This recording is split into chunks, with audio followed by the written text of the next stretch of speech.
Bom dia, professoras e professores, ou boa tarde ou boa noite, a depender do horário que você está acompanhando este ATPC da Diretoria de Ensino. Eu me chamo Rodrigo, sou professor especialista no currículo de História e hoje eu estarei aqui junto a vocês para falar de um assunto que é muito importante para nós, né? Então abarca dentro dos grandes temas da educação, dentro da história da educação e é algo que nós precisamos refletir, né, acerca do nosso papel enquanto professor, né, que é sobre um breve histórico das políticas públicas educacionais nas constituições brasileiras.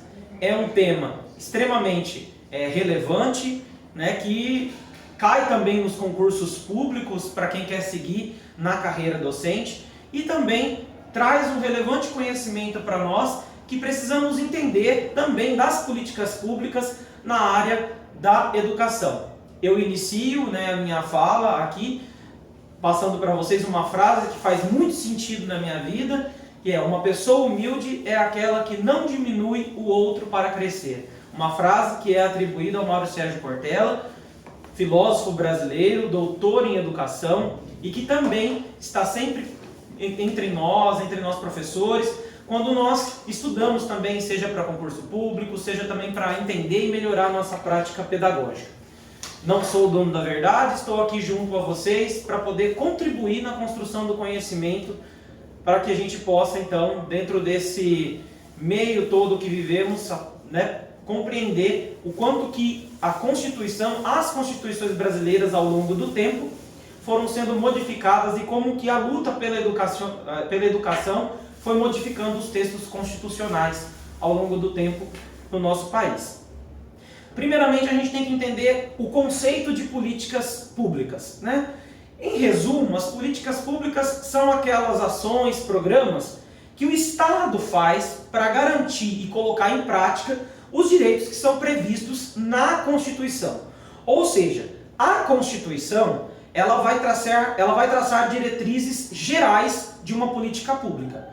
E a partir dessa política pública que tem as diretrizes gerais no texto constitucional, o parlamento, o poder executivo vão criar leis que vão no sentido de executar essas políticas públicas. No entanto, nada adianta haver boa intencionalidade por parte de quaisquer um dos poderes, a não ser que a Constituição Federal não preveja que haja a execução de tais políticas. Então, assim, além desses direitos, outros que não estejam na lei podem vir a ser garantidos também por meio de uma política pública. Basta que, dentro do texto constitucional, exista a prerrogativa. Porque não tem como se criar qualquer tipo de legislação, seja lei ordinária, seja portaria, seja parecer, qualquer coisa, se não tiver uma prerrogativa no texto base que organiza o Estado e uma nação, que é a Constituição Federal. Pois bem, inicio aqui também, falando para vocês, a educação no Brasil, entre descontinuidades e falta de uma política de Estado de longo prazo. Infelizmente, o nosso país ele foi marcado até a Constituição de 1988 por esse aspecto aqui que é apresentado pelo Azevedo, 2001, que ao longo da história a educação vai redefinindo o seu perfil de inovação ou manutenção das relações sociais, adaptando-se aos modos de formação técnica e comportamental, de acordo com a produção ou reprodução das formas particulares de organização do trabalho e da vida em sociedade.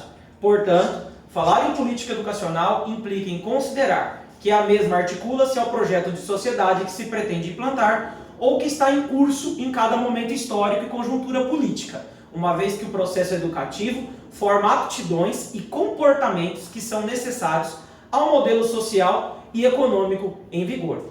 Então, o que é colocado para nós é que, ao longo de processos aqui no Brasil, nós temos muitas descontinuidades, porque a educação, em variados governos que tivemos, foram interpretados como política de governo e não como política de Estado, A política de Estado é uma política perene, que independente do governo que entre ou do governo que saia, se procura garantir bases para que essa política se sustente. E nós conseguimos conseguimos um período um pouco melhor, né, vendo a educação como uma política de Estado a partir da Constituição Federal de 1988. Mas para se chegar nela, nós vamos entender o processo histórico que nós tivemos dentro das nossas cartas constitucionais. Então, o primeiro ensaio da política pública educacional brasileira, a Constituição de 1824. A Constituição de 1824 foi a Constituição que foi outorgada por Dom Pedro I, né, naquele lance conturbado que tivemos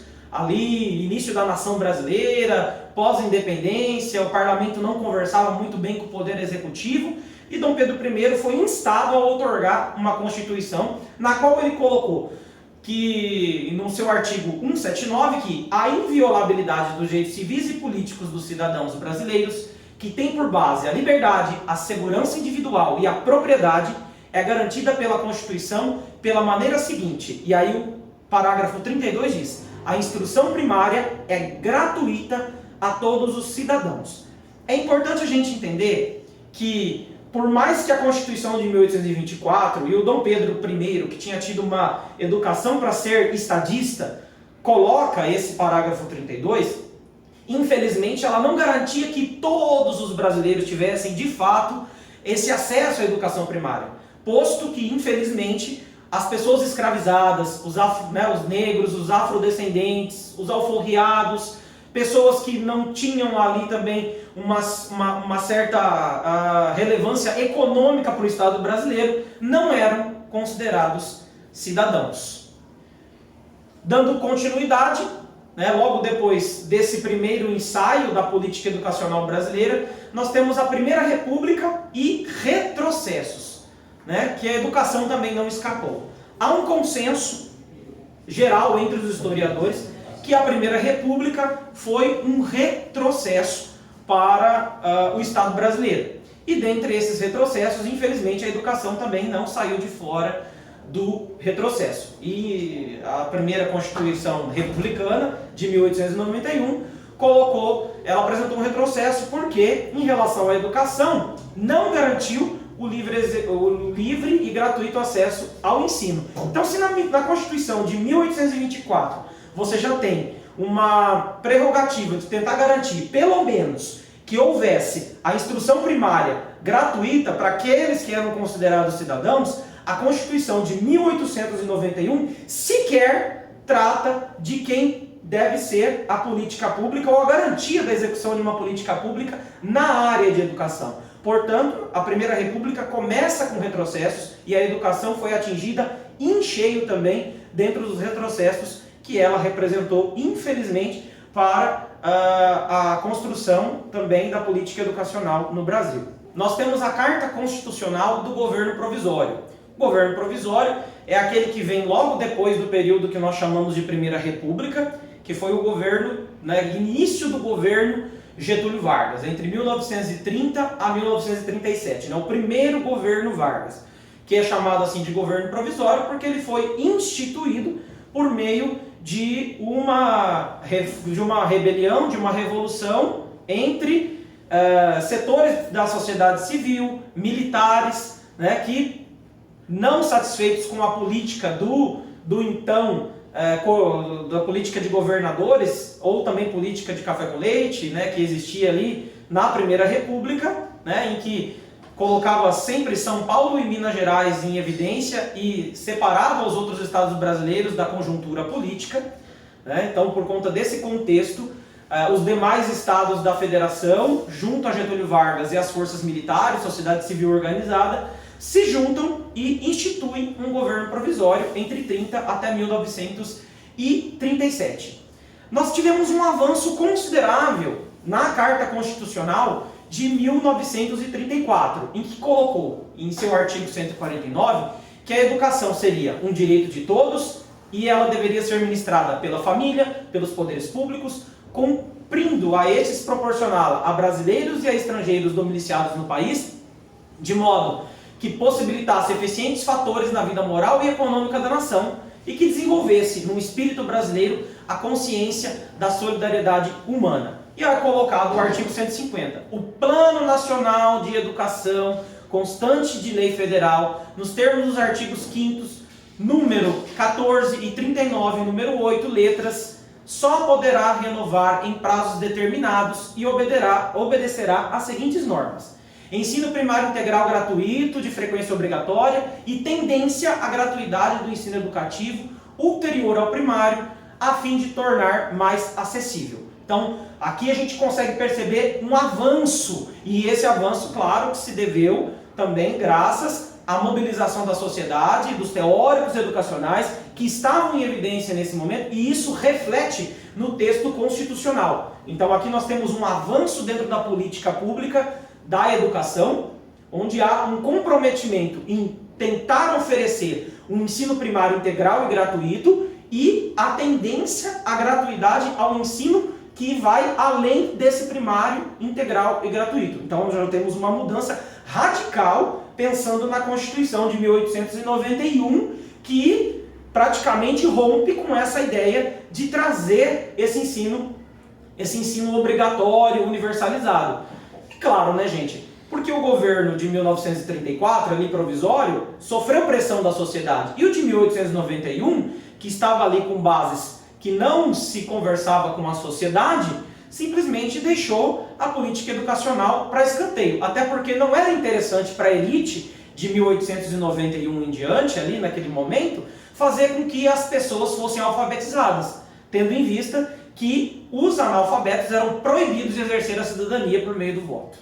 E aí, né, não deu tempo nem para o cafezinho, né? Nem para o cafezinho, né? A Constituição de 1937 veio instituir uma ditadura civil-militar do Estado Novo, também com Getúlio Vargas. Então, se nós tínhamos tido até então um avanço com a Constituição de 1934, novamente temos aí uma ruptura, uma descontinuidade dentro de uma política pública educacional que se queria avançar com a Constituição de 1937, que implantou a ditadura do Estado Novo. Os poderes executivo e legislativo encontravam-se concentrados no presidente da República, que legislava via decretos-lei e posteriormente os aplicava. Isso fez com que grande parte da Carta de 1937 não tomasse eficácia.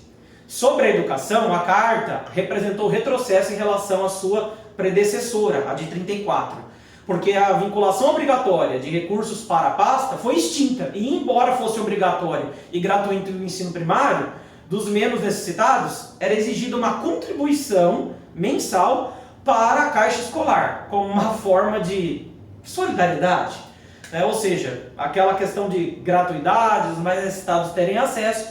Com a ditadura do Estado Novo, também nós voltamos 2 passos atrás novamente e não avançamos na política pública educacional, porque a gratuidade acaba sendo meio que colocada também de lado, tendo em vista que quem é que tinha condições de contribuir com alguma coisa para garantir escolas para os seus filhos nesse momento? Quem é que tinha que tinha dinheiro para isso? Quase ninguém na sociedade brasileira. Uma parcela muito pequena da sociedade. Talvez a classe média, ou mesmo a elite econômica que detinha terras, ou que estava no início da industrialização, que já tinha algumas manufaturas, né? Sobretudo ali no início do boom do centro de São Paulo, que iniciou na década de 20, talvez essas pessoas. Mas tirando essas pessoas, quem é que tinha acesso? Quase ninguém. Nós temos em 1946 a restauração da democracia, né? E alguns avanços vieram com a Constituição de 1946. O texto promulgado em 46 tinha como característica a tendência restauradora das linhas de 1891, mas buscava também restaurar as inovações da Carta de 34, que haviam tido fim pelo golpe de 37, em especial em matérias: a proteção aos trabalhadores, a ordem econômica, a educação e a família. Foi dedicado à educação um capítulo 2, né, do título 6, da família, da educação e da cultura. E foi retomada uma vinculação obrigatória por parte do orçamento, conforme disposto no artigo 169, que coloca que anualmente a União aplicará nunca menos de 10% e os estados, Distrito Federal e os municípios, nunca menos de 20% da renda resultante dos impostos na manutenção e desenvolvimento de ensino. Então, olha só, a Carta Constitucional de 46, que é uma carta mais democrática, né, que houve uma Assembleia Constituinte para poder fazê-la, né, e fez ali também com um amplo debate dentro da sociedade, com intelectuais, teóricos educacionais, já coloca, já traz como garantido que a União, então o governo federal, junto com os estados e municípios, precisam destinar um valor para a educação, para a execução de políticas públicas na área da educação. É um avanço grande, né, em se nós compararmos em relação às constituições anteriores. Então, a de 1824 coloca ensino obrigatório para uma faixa etária da população, mas não mostra de onde vai vir recurso. A de 1891 nega praticamente tudo isso e deixa a cargo dos estados fazer, e a gente sabemos que historicamente, infelizmente, as unidades federativas não criaram nada ou quase nada na área educacional. A de 1934 tenta avançar, mas depois, em 37, tem um golpe que coloca Getúlio Vargas como ditador de 37 a 45. Também não havendo aí uma possibilidade de uma política séria e educacional a ser executada, porque também os grupos que apoiaram o golpe não lhes era interessante que se fizesse isso. E aí, em 1946, um amplo debate da sociedade, com teóricos educacionais e a sociedade civil também organizada, vem a público, se mobiliza e faz com que os nossos legisladores constituintes coloquem o artigo 169, aí sim, colocando que o Estado brasileiro tem responsabilidade e precisa executar políticas públicas dentro da área educacional, colocando inclusive uma porcentagem do orçamento que será destinado para a execução dessas políticas. Pois bem, a Constituição de 67, na ditadura civil-militar, completem a frase, né, gente? De boas intenções, vocês já sabem qual é o complemento da frase. E com o perdão do trocadilho, e por que eu coloquei dessa forma? Vamos ver aqui, bem detalhado para a gente poder entender. O artigo 176 da Constituição da ditadura civil-militar de 67 coloca: a educação, inspirada no princípio da unidade nacional e nos ideais de liberdade e solidariedade humana, é direito de todos e dever do Estado, e se dará no lar e na escola. Parágrafo 3º. A legislação do ensino adotará os seguintes princípios e normas. O ensino primário é obrigatório para todos, dos 7 aos 14 anos, e gratuito nos estabelecimentos oficiais. Terceiro, o ensino público será igualmente gratuito para quantos, no nível médio e no superior, demonstrarem efetivo aproveitamento e provarem falta ou insuficiência de recursos. E, quarto, o poder público substituirá gradativamente o regime de gratuidade no ensino médio e no superior pelo sistema de concessão de bolsas de estudo mediante restituição que a lei regulamentará. Veja bem o que a Constituição de 1967 fez.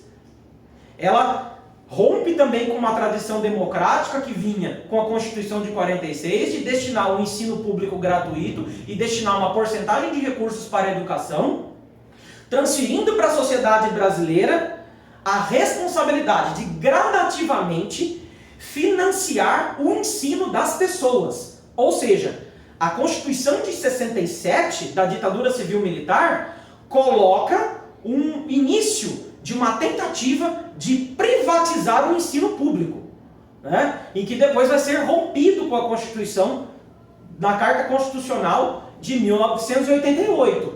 Mas ela coloca ali como prerrogativa que ao longo do tempo, lá no inciso 4º, que gradativamente o que é mantido pelo Estado vai ser substituído por uma mensalidade a ser paga pelos contribuintes, né? E que o Estado só iria garantir ali tecnicamente para quem provasse que não tivesse recursos para ter acesso ao ensino, por meio de bolsas de estudo custeadas pelo Estado. Então vejam, né, também a Constituição de 67, dentro de um regime ditatorial da ditadura civil-militar, retrocede. Novamente, o que a gente consegue perceber? que toda vez que tivemos relativamente períodos democráticos no país, se avançou nas questões educacionais. E toda vez que o país se fechou em ditaduras, independente da ideologia a qual essa ditadura fizesse parte, se retrocede. Daí a gente consegue perceber do grande valor que nós, professores, temos e temos que defender para que a democracia seja um sistema de governo no qual nós possamos ter voz, vez, para garantir que as políticas educacionais sejam executadas ao longo do tempo e que haja garantia de recursos para que essas políticas educacionais cheguem ao encontro da base principal do nosso ser e existir enquanto educadores, os nossos estudantes. Pois bem, seguindo, dessa forma se percebe que a preocupação do legislador com o acesso à educação abarcava, lá em 67, a restrita faixa etária dos 7 aos 14 anos. O ensino médio e superior público seriam destinados aos mais necessitados e ainda assim seriam gradualmente mais restritivos, posto que a Constituição previa que a gratuidade daria lugar a bolsas de estudo que deveriam ser restituídas, conforme eu já salientei a vocês. Ou seja, cheia de boas intenções, mas sem comprometer-se de fato com a difusão plena da educação como política de Estado, a ditadura civil-militar ludibriou a forja de uma política educacional, tendo em vista que a educação somente pode ser direito de todos se a escola em número suficiente e se ninguém é excluído dela. Portanto, se há direito público subjetivo à educação e o Estado pode e tem de entregar a prestação educacional, fora daí é iludir o povo com artigos de Constituição ou de leis. Resolver o problema da educação não é fazer leis, ainda excelentes, é abrir escolas, tendo professores e admitindo alunos.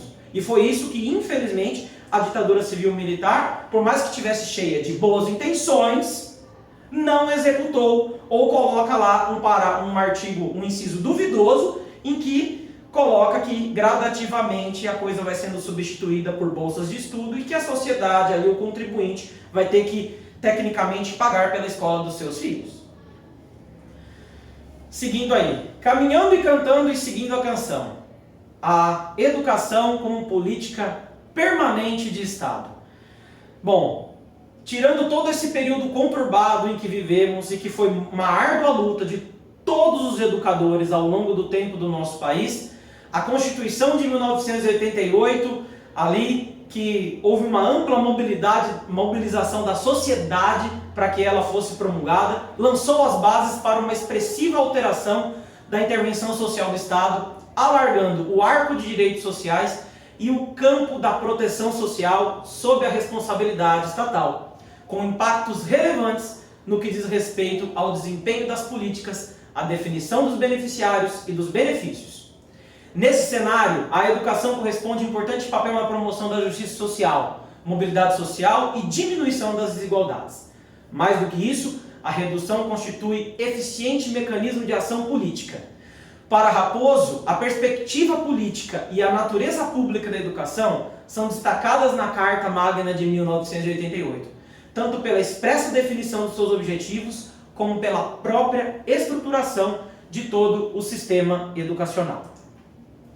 E para Oliveira, a Constituição de 88 traz um salto de qualidade em relação às legislações anteriores, pois a Declaração do Direito à Educação encontra-se bem detalhada, com maior abrangência e precisão da redação, promovendo inclusive os instrumentos jurídicos que garantam tal direito. O direito à educação aparece na Carta Magna já no artigo 6º, onde se elencam pela primeira vez, de forma explícita, num texto constitucional brasileiro, os direitos sociais.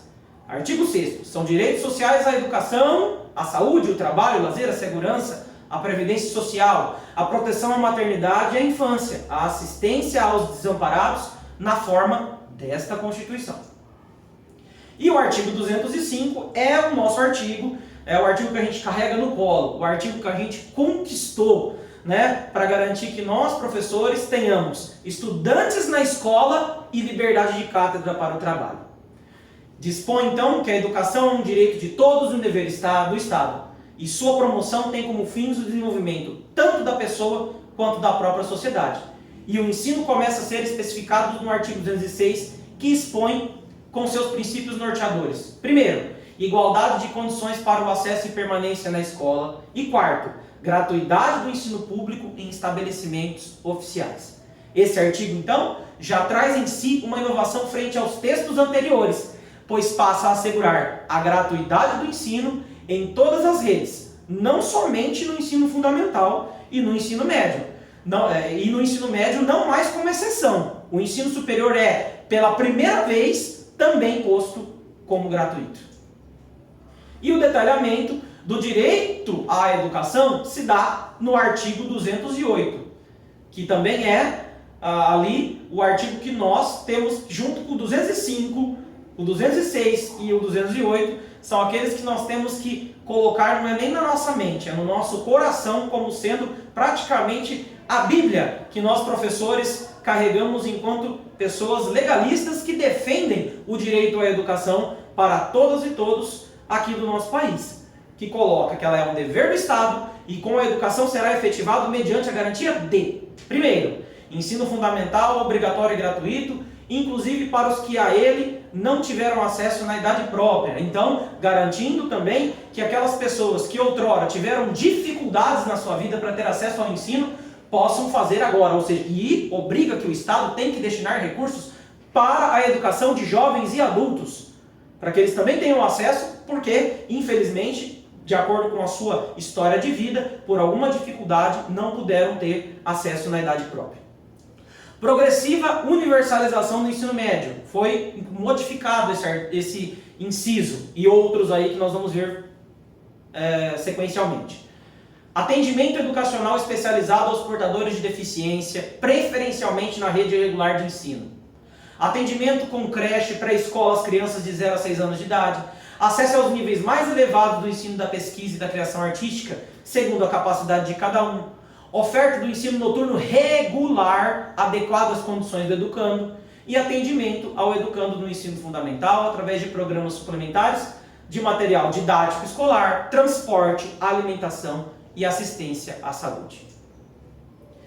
Então, olha só, dentre as inovações que a Constituição de 88 traz para nós como garantia da política pública educacional, o inciso 1, ele traz como inovação a extensão do acesso a todos os grupos etários, mesmo aqueles fora da idade regular, para o ensino fundamental. Dessa forma, avança muito em relação ao texto de 67, porque no artigo 176, parágrafo 1º, criava a possibilidade de restringir o acesso a pessoas fora da faixa etária dos 7 aos 14 anos, e a Constituição de 88, então, rompendo com essa lógica, representa uma garantia do direito da educação de jovens e adultos. E esse inciso foi modificado ainda pela Emenda Constitucional número 14 de 96, cuja nova redação coloca que deverá assegurar a oferta gratuita para todos aqueles que não tiveram acesso ao ensino fundamental em idade apropriada. E esclarecem que a alteração elimina a ambiguidade quanto à obrigatoriedade de frequentar a escola para os que não fizeram no período regular. O que se depreende da nova redação é o caráter opcional ao aluno, mantendo-se, porém, o dever do Estado de ofertar o acesso que a ele recorram. A respeito desse artigo, interessante também o comentário de Bastos, que diz que o ensino, sendo obrigatório, precisa ser gratuito, pois, dada as condições de pobreza da população, seria impossível universalizá-lo de outra forma. E aí as melhorias no texto conforme as pressões da sociedade. Então, de 88 para cá, também a sociedade mobilizada, os educadores também mobilizados, organizados em seus sindicatos, também junto às associações de bairro, junto às igrejas, enfim, junto ao empresariado. Todos os lugares se discute acerca da educação. Não é à toa que nós tivemos aí várias conferências nacionais de educação desde a Constituição de 88.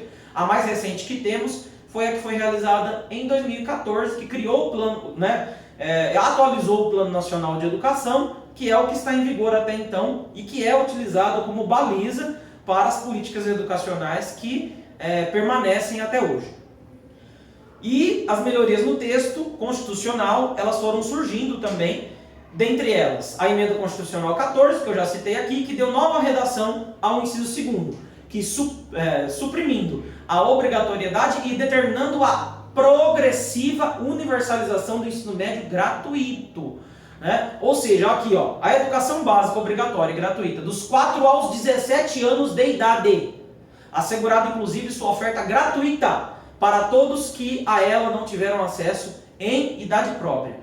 E ainda determinou em seu artigo 6º o seguinte: o disposto no inciso 1º do artigo 208 da Constituição Federal deverá ser implementado progressivamente até 2016 nos termos do Plano Nacional de Educação com apoio técnico e financeiro da União. Em outras palavras, cabe ao governo federal ajudar, complementando os recursos necessários para que os estados e municípios possam garantir a progressiva universalização do ensino básico, que é dos 4 aos 17 anos. Então, não é mais aquela divisão tão somente entre anos finais e ensino médio. A Constituição garante que entre 4 e 17 anos a pessoa tem o direito a ter escola, para ela ter acesso à política pública educacional e tenha os seus direitos de aprendizagem garantidos. Isso é um avanço muito grande da nossa sociedade, porque, em detrimento até mesmo do próprio texto anterior, da própria Constituição de 88, que coloca um caráter de obrigatoriedade, mas também não se garante uma faixa etária, ele poderia dar uma certa interpretação dúbia, a depender de cada ensino, a cada sistema de ensino. E aí os conselhos estaduais teriam que regulamentar, e isso poderia trazer regulamentações muito diversificadas a depender dos estados da federação. Quando você tem a substituição, né, e você coloca que deve haver uma progressiva universalização entre 4 e 17 anos, você garante que essa faixa etária entre 4 e 17 anos, que é o momento em que a criança, o nosso adolescente, ele está se formando enquanto pessoa, né, e tendo consciência da construção dos seus direitos, você garante então que essas pessoas elas tenham um acesso de fato a uma política pública educacional, seja ela qual for, mas que lhe dará uma base melhor para que ela possa ter prosseguimento em sua vida, seja no aspecto profissional ou no acadêmico. Então, tais alterações, elas representam um passo significativo e relevante na direção da garantia do acesso à educação básica. Se antes a norma levava a interpretações que a afastavam do Estado, né, o dever do oferecimento do ensino médio gratuito, não obstante a imposição de progressiva universalização do ensino médio, não resta dúvida agora que a educação básica, abrangendo a educação infantil, ensino fundamental e médio, está assegurada. Assim, a Constituição Federal de 88 reconhece que o acesso ao ensino obrigatório e gratuito é direito público subjetivo e, em caso de descumprimento do dever de ofertá-lo à autoridade competente, será responsabilizada, conforme observa Cury, que coloca para nós: direito público subjetivo é aquele pelo qual o titular de um direito pode exigir direta e imediatamente do Estado o cumprimento de um dever e de uma obrigação. O titular desse direito é qualquer pessoa, de qualquer idade, que não tenha tido acesso à escolaridade obrigatória na idade apropriada ou não.